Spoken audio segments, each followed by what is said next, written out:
안녕하십니까. 길버스학원에서 수학을 가르치고 있는 강창란 선생입니다. 제가 오늘 맡은 문제는 중학교 3학년 수학 문제입니다. 중학교 3학년 80점 이상 대상으로 설명드리도록 하겠습니다. 자, 먼저 문제 간단히 살펴보겠습니다. 그림과 같이 정육각형 내부의 합동인 6개의 정삼각형의 무게중심을 이은 선을 따라 정육각형 모양으로 접어나갈 때 1단계, 2단계, 3단계, 4단계 여기에서 생기는 정육각형의 한 변의 길이가 3분의 2이다. 처음 0단계 정육각형의 넓이는 얼마일까 하는 게 문제입니다.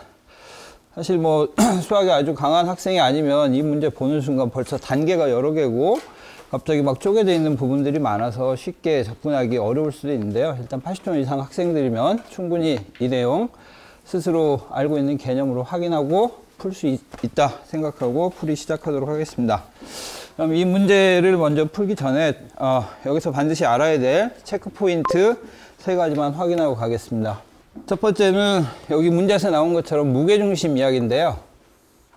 어떤 삼각형이 있을 때 무게중심은 이 삼각형의 그 대변의 중점에다가 이렇게 선을 서로 이어가지고 이것들의 교점이 나오는 거고, 이 부분을 우리가 무게중심치라고 합니다. 자, 여기서 우리 김명식 선생님, 네, 저기 무게중심일 때 이쪽 이 긴 변과 짧은 변의 길이의 비가 몇 대 몇이죠? 네, 2대 1입니다. 이 내용은 상당히 많이 나오기 때문에 반드시 기억하셔야 되고요. 그 다음에 두 번째에서는 우리가 많이 쓰는 피타고라스 또는 삼각비를 사용해서 3학년이기 때문에 삼각비 사용하는 게 더 나올 수도 있겠습니다. 그래서 많이 봤던 내용인데요. 특히 저희가 많이 쓰는 이 정육각형 같은 경우는 한각이 30도와 60도가 되는 직각삼각형이기 때문에 반으로 잘랐을 때 이렇게 생기게 되죠. 자, 그러면 서통영 선생님, 네, 이런 직각삼각형이 있을 때 여기 선분의 길이의 비가 몇 대 몇일까요? 네. 예, 2대 루트 3대 1입니다. 감사합니다. 자, 그 다음에 이제 세 번째. 이건 사실 뭐 초등학교 때는 아니죠. 자, 중3 때 이제 저희가 루트 배우면서 저기 하게 되지만 원래 알고 있는 내용입니다.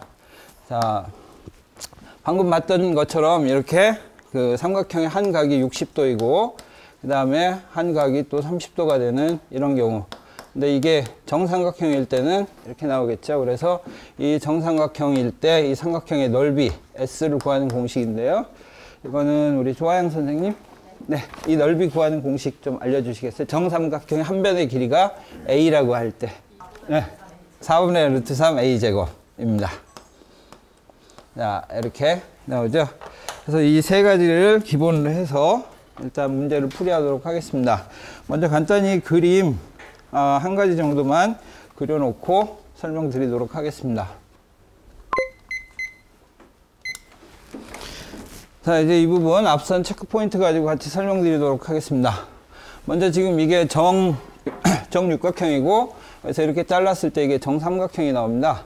그래서 여기서 보시면 앞서 말씀드린 것처럼 저기 체크 포인트 1번에 따라서 이 길이 대 이 길이의 비가 2대 1 이렇게 나오죠. 그 다음에 체크 포인트 2번에 본 것처럼 만약에 이 한 변의 길이를 우리가 A라고 놓는다면 여기는 2분의 A가 되고요. 이 전체 길이는 2분의 루트 3A가 되겠습니다. 근데 그 2분의 루트 3A인 것을 2대 1로 나눴기 때문에 이거는 3분의 1이 되겠죠. 그래서 이 길이는 근데 이 길이하고 같기 때문에 우리가 구하고자 하는 이 길이는 이 2분의 루트 3에 3분의 1이 두 개 있으니까 저기 3분의 1, 2. 네, 3분의 루트 3A가 되겠습니다. 자, 이걸 가지고 이제 이 문제 풀이하겠습니다. 그러면 자, 이 문제는 여기까지만 해결하면 간단히 되는데요. 자, 일단 0단계에서 우리가 이 정육각형의 한 변의 길이를 A라고 하면 1단계에서 한 변의 길이는 뭐가 되냐면 방금 구한 이 길이가 되겠습니다. 그러면 이 길이는 3분의 루트 3A가 되죠. 자, 그럼 2단계에서도 동일한 과정을 거치기 때문에 여기다가 똑같이 여기서 늘어난 이 비율만큼만 곱해주면 되겠습니다. 그래서 이걸 곱해주면 저기 3분의 1A가 되고요.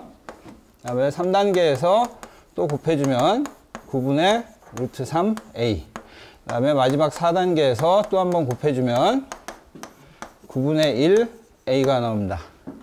자, 그러면 일단 이 한 변의 길이를 구했기 때문에 우리가 세 번째에서 본 것처럼 정삼각형의 넓이로 이제 넘어가서 보면 정삼각형의 넓이는 여기 4분의 루트 3a 제곱이니까요. 4분의 루트 3 곱하기, 근데 지금 9분의 1이 3분의 2라고 문제에서 주어졌습니다. 그래서 이걸 가지고 계산하면 a라는 값은 6이 나온다는 결론을 낼 수 있고요. 자, 여기서 4분의 루트 3, 6의 제곱 이렇게 되겠죠. 그래서 계산하면 근데 이게 지금 이게 나오고요. 그 다음에 우리가 구하고자 하는 이 정육각형의 넓이는 삼각형의 넓이 곱하기 6개 이렇게 돼서 계산을 해주면 54 루트 3이라는 값이 나옵니다. 자, 그래서 일단 제 설명은 여기까지고요. 그 다음에 이제 추가로 지금 뭐 80점 이상 되는 학생들은 제가 설명한 이 내용들이 쉽게 이해가 돼서 금방 따라올 수 있겠지만 80점 미만인 학생들, 특히 5, 60점대 정도 되는 학생들은 이 문제 나오면 아예 그냥 포기하기가 쉽습니다. 그래서 포기하지 않고 하게 하는 방식으로 제가 계속 이야기하는 부분들은 어떤 부분이냐면 그냥 이것들은 계속 같은 수들이 반복이 되는 것이다. 그 다음에 그 같은 수의 반복이 무엇인지를 그거 하나에만 집중해 봐라. 그러고 나면 나머지는 자연스럽게 보일 수 있다. 라고 제가 이야기를 해주고요. 실제로 이 피타고라스 정리에서 이 삼각형의 넓이 같은 경우하고요. 피타고라스 정리에서 이 특수각 같은 경우는 아이들이 모두 다 잘 알고 있거든요. 근데 이제 이 부분이 약간 약해서 이 문제가 쉽게 안 풀리기 때문에 이 부분들은 그 무게중심의 성질 관련된 부분을 다시 한번 반복적으로 풀이하게 하면서 내가 이 문제 정도는 풀 수 있겠구나 라고 해서 자신감을 가지게 하면 지금 5, 60점대 학생들도 충분히 이런 문제를 풀어서 80점대 이상 갈 수 있다는 그런 부분으로 집중해서 지금 설명하고 있습니다. 자, 수고했습니다.